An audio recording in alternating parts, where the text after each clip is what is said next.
I'm here with Philippa, and I'm going to let Philippa introduce herself and talk about English language partners and a little bit about Respect the Water. So, Okay, let you start off. thanks, Kurt. Well, my name's Philippa, and I'm the manager of English language partners here in Tauranga. So we're one of 22 centres around New Zealand that offer a free language service to refugees and migrants, partly funded by the government. And I would say that the aim of the government is to ensure that new migrants who are resident here are going to be able to settle successfully. So we're not a commercial language school. We don't work with tests or exams, anything like that. The language focus is around everyday topics like going to the doctors, going to the dentist, parent-teacher interviews, living in New Zealand, enjoying New Zealand life, which includes, of course, the beaches of New Zealand and all the water sports that we have here that are very important. And so we offer various services. There's a home tutor service where the learner can have someone come to their home, which is very useful if they're not able to get out, very isolated. We also offer group classes, which are around topics which are relevant to them.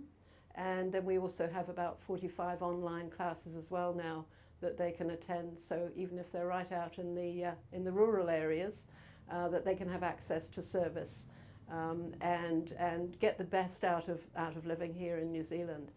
So the topics that we cover, especially with our group classes, are often around water safety.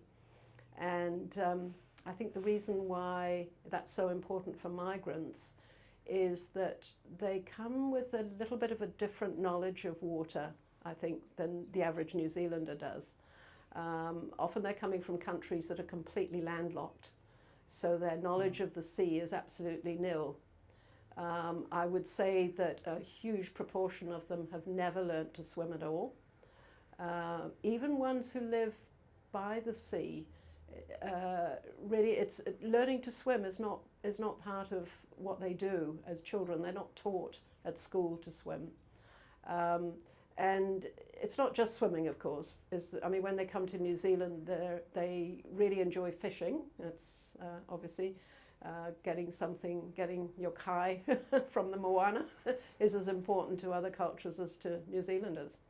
And so rock fishing is a really hazardous type of occupation, of hobby, if you like, if you don't know to respect the sea and have seen what it can actually do in those circumstances, which is pretty frightening, particularly if they take their children out there. Boating, we've got several learners of our own here who have got boats who just go out without life jackets, don't know what the rules are. Language gets in the way. Language is a barrier very often to knowing what the rules of the game are. Health and safety in other countries is often not the standard that we have here in New Zealand, or that we sort of expect in New Zealand. I would say fishing in rivers is another thing. Getting themselves into trouble in rivers, swimming in rivers, going tramping, getting caught when there have been floods, floods uphill. That's often another area that they just don't know about it. Children, of course, with swimming pools, children around paddling pools even, the short length of time that it takes for a child to get into trouble if you take your eye off them. Not having fences around swimming pools, those sorts of things. So really it does cover a lot of areas of water that we find that our new migrants really have got very little knowledge of. And so I think it's crucial really that we keep on, every season, exposing them to some information about respecting the water. We sometimes put together resources of our own that are proper English language teaching resources. We've got one out at the moment about swimming in rivers. But obviously we really appreciate you, Kurt, coming in and talking to our learners and doing some, what do you call it, dry water safety. Dry water safety. The dry sometimes comes before the wet. Yes. Yeah. Yeah. And we've had some wonderful lessons with you, and the learners' feedback has been immense. So they said, we need this all the time, you know, this should be going out to everybody. Like I say, the language is often the barrier.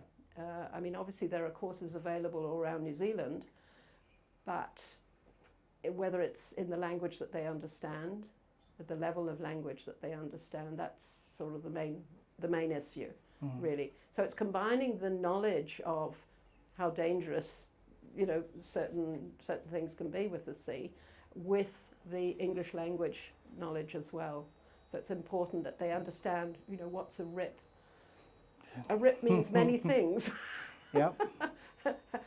and one of them is very dangerous. So actually even understanding, I would say that 100% of the learners that we have spoken to just recently have absolutely no idea, never heard of what a rip is, but quite happy to go to Waihi Beach and spend the whole day there with their children.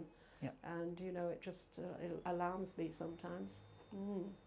Well, thank you for all that. Yeah. I appreciate it. I'm just going to leave it there because. Okay. Yep.